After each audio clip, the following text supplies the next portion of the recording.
Another day and another casual microaggression against the Caucasian race in the never-ending relentless culture war.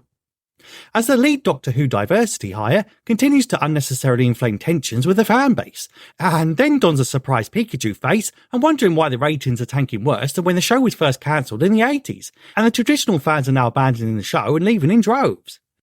According to an interview in Variety last month ahead of the new series debut, he told Attitude magazine that, quote, "Black people have a pressure to be excellent that is disproportionate to white people, be it in Hollywood or other professions.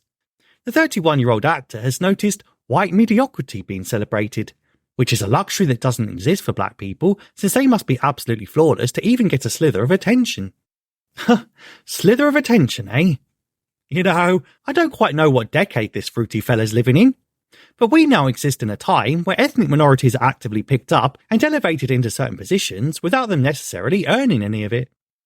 I mean, that's kind of the whole point of box-ticking DEI quotas, as in their warped world, it's supposedly evening out the playing field, and a practice that has even been standardised into the entertainment industry as well as in real-world human resources departments nationwide. Some job interviews, for example, are now openly advertised only to those of a specific non-white persuasion, and thereby frequently and flagrantly breaking all sorts of equality laws with all kinds of relish and zero consequences. Because positive discrimination, aka exclusive exclusionary practices against pesky gabbins and power on stale honkies, is perfectly acceptable under this new cultural Marxist social justice doctrine, which explicitly exists to insert non-whites into positions that they may not be qualified for or even have any experience in. And if that ain't a luxury, my friend, I don't know what is. And which of course just means that when it comes to institutions like the BBC, which have totally been infested with such ideologies for years now, that you don't have to be excellent or even good to be cast in a lead show these days, as long as you have the right level of melanin in your skin and subscribe to the correct kind of dogma. And don't just take my word for it. I mean, just look at the sheer quality of talent they managed to organically attract totally naturally in the last series of Doctor Who. I won't put it quite like that, but you're getting the gist. Spaceship though, right? Hey, do you think they're here? I know, I've got that now. Hey, that worked. What have you seen, Doctor? Is that a good thing or a bad thing? He was their target. Hey, look at this. That was the stuff that was on the holy man's body.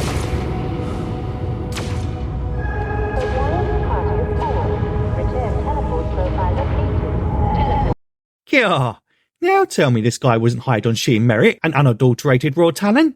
And the Oscar goes to... No! So he goes on to say, we're trained to be like, if I'm not exceptional, I won't be loved. Certainly, I think that was my theme. So yeah, I think I'm just learning now, like, you're allowed to be loved. You don't have to be excellent or aspire to that term, black excellence. Lol. Of course you don't have to be excellent to be inserted into high-end roles, mate, because you've sure proved that in the first few episodes for this show, where you basically play the same exact character as you've played in everything you've ever been in, including your last big role in Netflix's degenerate sex education show. You know, maybe you could have used this gig to show off your range, and instead of playing the usual flamboyant, narcissistic, insufferable camp homosexual, aka your own fucking self, you could have embraced the opportunity to show the world what you're truly capable of. Perhaps by making your Doctor be a Capaldi-like quiet professory type, with dignity, class and integrity, and not just some entirely predictable Gen Z libtard dancing the night away in a gay club with a kill. And not content to play victim and also whine on about practices that clearly benefit his type at the expense of the majority other, he goes on to bemoan there's so much white mediocrity that gets celebrated. And black people, well, we have to be absolutely flawless to get half of that anyway. Well, to be fair, I suppose he may have a point, given I was thinking the same kind of thing when someone as painfully unfunny and wooden as John Bishop somehow got onto a primetime flagship show to stand around and add absolutely nothing to any story he was in. Official Scouse. But in all seriousness, and as pointed out earlier, the same show was filled with similar cases of ethnic mediocrity. Like that thumbsucker both sucked thumbs and also sucked ass. I know, I've got that now. He was their target. The article continues by reminding us about how Gatwa is the first black actor to take on the eponymous role in Doctor Who, which he said resulted in people being so angry over something so inconsequential when his casting was first announced. Well, firstly, that's not technically true since Joe Martin was first cast as a black version of the Doctor, and who hilariously showed up the current lead by being far more Doctor-like than even the main star. But if you want to get even more technical, Chibnall still introduced the original melanated doc, with a casting of the very first black baby girl doctor way back in the Timeless Children abomination. So really, Ncuti Gatwa is like the third black actor at least. Well, fourth if you count Sir Lenny of the Henrys in his 1985 spoof skit, and I mean we don't because it's not remotely canon despite what the TARDIS fandom wiki seems to genuinely imply. And secondly, I'd argue it is in fact consequential when a black actor subverts a historically white character in the name of forced diversity agendas, and then proceeds to denigrate its traditional audience as racist and bigots for daring to even have a problem with any of it. Which is kind of rich coming from an ethnic refugee who came here from Rwanda and took advantage of every opportunity afforded to him by the white man, only to repay the kindness by vandalising his host nation's cherished legacy entertainment.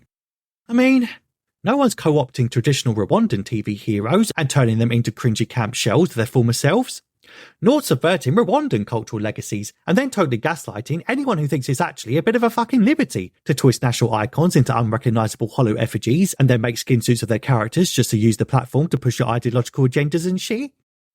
I mean, the Doctor's now out here bragging about having an entire summer-long homosexual love affair with Harry friggin' Houdini. Wait, how did you do that? I spent a long, hot summer with Harry Houdini. Jesus, what even is this show anymore? Since when was the Doctor a sexual being? I know he technically had kids and a family millennia ago, but he was pretty asexual throughout the classic era, and only slightly romanticised during the course of the 2005 reboot, but yet is now being written more like the promiscuous Captain Jack Harkness for some reason. Anyway, Gatwa does go on to concede some ground a little by admitting that we do see a shift happening in casting, in positions of power and in the status quo. I mean, not a fast shift, things could tip over the other way a little bit quicker, but you do see people kind of malfunctioning because things are changing. I think people are, quote, malfunctioning, whatever that's meant to mean, simply because the change is not remotely organic. It's all painfully forced and at the detriment of the story, character and overall show as a whole. Not to mention the ideological tick box diversity quotas having real world damaging effects on the production. Which is why in the 60th celebratory ep Wild Blue Yonder, we ended up with a black Isaac Newton. What?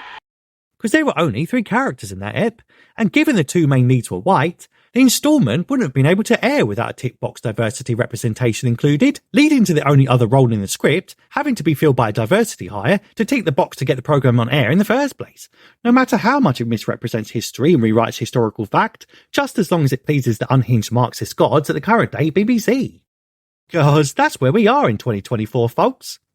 And to downplay this utter morass is to downplay the obvious cultural vandalism that's going on all across Western media, and not least to multiple fan-favourite science fiction franchises. And apparently, on his sex education show, he was directly challenged and called out for his direct injection of his own personal agenda. Quote, "There were producers coming up to me like, 'This ad-lib, I don't feel like white people will understand it,' Gatwa said. And I was like, it's not for white people to understand. There are many white people in this show for white people to understand, but I want this other group of people to understand Eric. And that's what you want too. And they got that. You know, disrespect to the episode's authors aside, if you're injecting dialogue that the majority of the audience will not understand, and just to appeal to a minority culture who doesn't understand said majority, then maybe that's a tacit admission that multiculturalism just doesn't freaking work. Ultimately, I just think it's pretty rich for a Rwandan immigrant who came to this country for asylum and was later handed the opportunity to take over a 60-plus year British culture institution on a silver plate and based on corporate tick boxing requirements, to then come out and accuse his new nation's mainstream society of celebrating white mediocrity. Especially when this chap hasn't demonstrated a single shred of range or exceptional talent, and yet has instead been inserted straight into the 6-figure gig of a lifetime. Nice.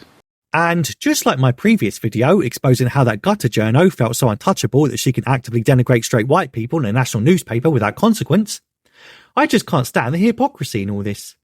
Would this attitude rag really publish an interview where a right-wing activist actor bemoaned the baseless propping up of black mediocrity going on in the industry via forced ideology quotas? And would Variety then report on it in such a glowing manner? Somehow, I don't think so, Sunshine. Because it's pure power politics at play, flaunting and flexing their cultural and ideological domination over the institutions they've captured. Because as we can plainly see, it's perfectly fine to be racist against a certain demographic, as long as it's those who, in their view, are at the top of the social hierarchy. Because moaning about white mediocrity is punching up, you see, so it's all good, I guess. And certainly not grounds for a hate crime investigation, oh no, sir. Well, all I can say is, Mr. Gatwa, I've watched the first 5 episodes of your new series and witnessed the full extent of your interpretation of the character, and so can safely say that I've also noticed the racial mediocrity being celebrated when it comes to this new reboot. But it's certainly not the Caucasian variety, pal.